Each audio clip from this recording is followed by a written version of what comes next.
Hello friends, ನಿಮ್ಮೆಲ್ಲರಿಗೂ ಗೊತ್ತಾಗಿರ್ಬೋದು, ಖ್ಯಾತ ಹಿರಿಯ ನಟ ಬ್ಯಾಂಕ್ ಜನಾರ್ದನ್ ಅವರು ನಿನ್ನೆ ಸಾವನ್ನಪ್ಪಿದ್ದಾರೆ. ಇವರು ನಮ್ಮಿಂದ ಎಷ್ಟೇ ದೂರ ಹೋದರೂ ಕೂಡ ನಮ್ಮ ಮನಸ್ಸಲ್ಲಿ ಸದಾ ಇರ್ತಾರೆ. ಬಾಲ್ಯದಿಂದ ಕೂಡ ಇವರನ್ನು ನೋಡಿಕೊಂಡು ಬೆಳೆದವರು ಹಾಗೂ ಇವರ ಹಾಸ್ಯಗಳಿಗೆ ನಾವೆಲ್ಲರೂ ನಕ್ಕಂಥವರು.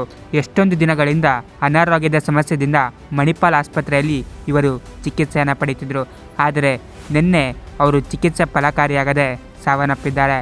ಹಾಗೂ ಎಲ್ಲ ಚಿತ್ರರಂಗದ ಗಣ್ಯರು ಇವರ ಅಂತಿಮ ದರ್ಶನಕ್ಕಾಗಿ ಒಬ್ಬೊಬ್ಬರೇ ಆಗಮಿಸುತ್ತಿದ್ದಾರೆ. ಹಲವಾರು ಕಲಾವಿದರು, ಹಾಸ್ಯ ನಟರು ಹಾಗೂ ಟೆಕ್ನಾಲಜಿಸ್ಟ್ಗಳು ಕೂಡ ಇವರ ಅಂತಿಮ ದರ್ಶನಕ್ಕೆ ಬಂದು ಹೋಗುತ್ತಿದ್ದಾರೆ. ನಿಮ್ಮೆಲ್ಲರಿಗೂ ಗೊತ್ತಿರ್ಬೋದು, ಕನ್ನಡ ನಟರಿಗೆ ಏನೇ ಆದರೂ ಸಹ ಅಲ್ಲಿ ಮೊದಲು ಬಂದು ನಿಲ್ಲೋದು ಡಿ ಬಾಸ್ ದರ್ಶನ್ ಅವರು. ನಿರೀಕ್ಷೆಯಂತೆ ಬ್ಯಾಂಕ್ ಜನಾರ್ದನ್ ಅವರ ಅಂತಿಮ ದರ್ಶನಕ್ಕೂ ಕೂಡ ಡಿ ಬಾಸ್ ಅವರು ಎಂಟ್ರಿಯನ್ನು ಕೊಟ್ಟರು. ಇವರ ಎಂಟ್ರಿಗೆ ಬಿಗಿ ಪೊಲೀಸ್ ಭದ್ರತೆಯನ್ನು ಕೂಡ ನೀಡಲಾಗಿತ್ತು. ನೀವು ಈ ಫೋಟೋದಲ್ಲಿ ನೋಡ್ತಾ ಇರ್ಬೋದು. ಹಿರಿಯ ನಟನನ್ನು ನೆನೆದು ಡಿ ಬಾಸ್ ದರ್ಶನ್ ಅವರು ಕಣ್ಣೀರನ್ನು ಇಟ್ಟರು.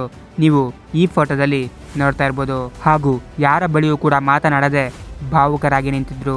ಬ್ಯಾಂಕ್ ಜನಾರ್ದನ್ ಅವರ ಆತ್ಮಕ್ಕೆ ಶಾಂತಿ ಸಿಗಲಿ ಅಂತ ಆಶಿಸೋಣ. ಇದರ ಬಗ್ಗೆ ನಿಮ್ಮ ಒಪಿನಿಯನ್ ಏನು ಕಾಮೆಂಟ್ ಬಾಕ್ಸಲ್ಲಿ ತಿಳಿಸಿ. ಹಾಗೂ ಇದೇ ರೀತಿಯ ಹೊಸ ಅಪ್ಡೇಟ್ಸ್ಗಳಿಗಾಗಿ ನನ್ನ ಚಾನಲನ್ನು ಸಬ್ಸ್ಕ್ರೈಬ್ ಮಾಡಿ. Thank you.